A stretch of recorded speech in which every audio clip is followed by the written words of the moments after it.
Você poderia, por favor, falar sobre as 7 leis do dinheiro do Deepak Chopra? Na verdade, eu não conheço esse tema que você está falando. Eu conheço as 7 leis espirituais do sucesso. Talvez seja sobre isso que você esteja falando e eu vou falar sobre isso, se isso te interessa, que na verdade tem a ver com a sua forma de se relacionar com o dinheiro e com tudo aquilo que vai movimentar o sucesso na sua vida. E a primeira lei que o Deepak Chopra fala é lei da potencialidade pura, onde ele está nos dizendo de quem nós somos filhos e filhas, qual é a nossa herança. Nós temos esta potencialidade pura para fazer a prosperidade de se desenvolver na nossa vida. A nossa essência é uma essência de co-criadores, porque nós somos a imagem e a semelhança do Criador.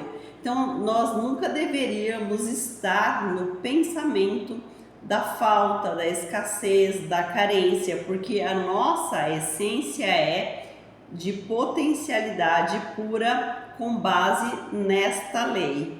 A segunda lei diz respeito à lei da doação, que o próprio nome já diz, que é um campo onde você vai doar também. Você não vai ficar só naquele espaço de pessoa que vai receber. E por isso eu sempre falo para você que você pode fazer doações em dinheiro, do seu tempo, da sua força de trabalho, da sua palavra, de ações positivas na vida das outras pessoas. No livro, quando nós estamos fazendo estas doações sem nenhum interesse, essa é a verdadeira lei, onde nós doamos sem esperar nada. Só que o mais interessante de tudo isso, que quando você doa sem esperar nada em troca, você é retribuído, porque no universo nada fica sem ser contemplado. Você tira, você tem que doar. Você doa, você precisa receber. Então é por aí. E quanto mais você recebe, mais você ficaria em débito com o universo. Você precisa doar. Por isso que eu sempre falo dessa questão de doar. 3. A lei da causa e efeito, que alguns chamam de karma. E também o próprio nome já está se explicando aqui. Embora, citando o exemplo da lei anterior, embora você faça as doações desinteressadas, a energia da entrega, ela sempre vai retornar para você. Então, isso é uma questão que está dentro de uma lei. Então, tudo aquilo que nós estamos vivenciando hoje, ele é fruto das nossas escolhas. É tudo aquilo tudo aquilo que nós estamos vivenciando no aqui e agora também é semente plantada lá atrás. Então, também o que vem pela frente está relacionado com aquilo que você está escolhendo hoje. Então, nós poderíamos pensar em escolhas, consequências. Aquilo que você causa, retorna. Então, seria aquilo que a gente chama, algumas pessoas chamam de karma. 4. A lei do mínimo esforço. E aqui o autor não está dizendo para a gente cruzar os braços ou ficar preguiçoso e não fazer nada. Ele está dizendo que quanto mínimo esforço você fizer, e o esforço aqui é no sentido de ansiedade, de pressão, colocar pressão no processo, ou seja, você está fazendo uma técnica de materialização de realidade, você já fez tudo que estava ao seu alcance. Chega um momento que você tem que soltar isso para o universo, você tem que esquecer e não colocar força no processo. Tudo aquilo que você põe força, você trava o processo, ok? Na questão do átomo, para colapsar uma onda, quanto mais você ficar ali preso naquela ideia, mais você você trava o processo, você não vai conseguir colapsar a onda. Então, não coloque esforço, deixe fluir naturalmente, porque no universo tudo tem o seu tempo, o seu jeito, o seu processo e acontece. Quanto menos você colocar pressão, mais rápido chega. 5. Lei da intenção e do desejo. E aqui tem a ver com o quanto de intenção você tem colocado, o quanto você deseja isso, mas o desejo é algo que está no campo das emoções, dos pensamentos. Agora, a intenção diz respeito a você movimentar esta energia para algumas ações que são necessárias.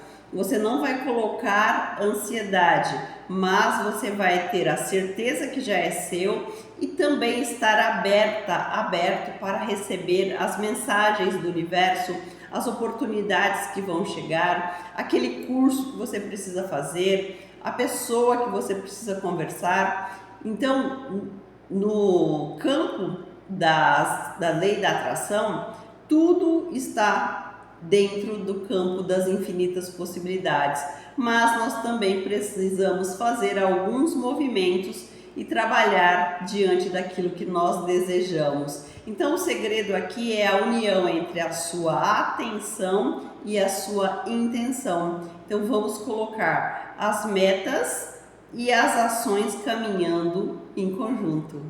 6.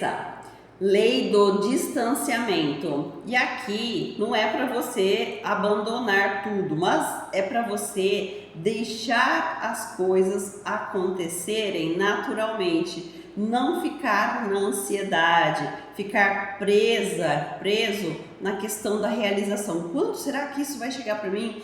Quando será que isso vai se realizar? Tira essa questão da pressão no processo. Mantenha o distanciamento necessário. Você já sabe qual é o seu objetivo? Você já criou o seu plano de ações? Já começou a trabalhar? Então é hora de você acalmar, se distanciar um pouquinho e deixar o processo fluir naturalmente. Não fica preso na ansiedade pela realização. 7. Lei do Dharma ou do propósito. Dharma é o oposto de karma. Dharma seria, entre aspas, explicando muito rapidamente, seriam os créditos, aquilo que você recebe que é seu por direito e que você não tem nenhum tipo de dívida com aquilo chega para você de forma como se fosse um presente mesmo para você. E aqui o Dharma e o propósito tem a ver com você descobrir o que é que alegra a sua alma. É algo que vai além do que você pensa sobre dinheiro. É algo que você faria até de graça, vamos dizer assim, que você trabalharia dentro desse projeto, mesmo que você não recebesse um centavo. Esse é o seu propósito de alma, aquilo que você ama fazer e que ao mesmo tempo vai gerar benefícios para você e para todos ao seu redor, que é o que eu sempre falo: faça coisas que contemplem o bem maior de todos. Resumidamente é isso. Já salva, porque é um conteúdo denso, você vai precisar assistir outras e outras vezes. Se ficou dúvida, deixa a perguntinha e já compartilha para ajudar outras pessoas a terem sucesso, a saberem a conduzir os seus projetos para que ela se encontre com a energia do dinheiro e encontre também nesse caminho o sucesso. Gratidão, abraço de luz.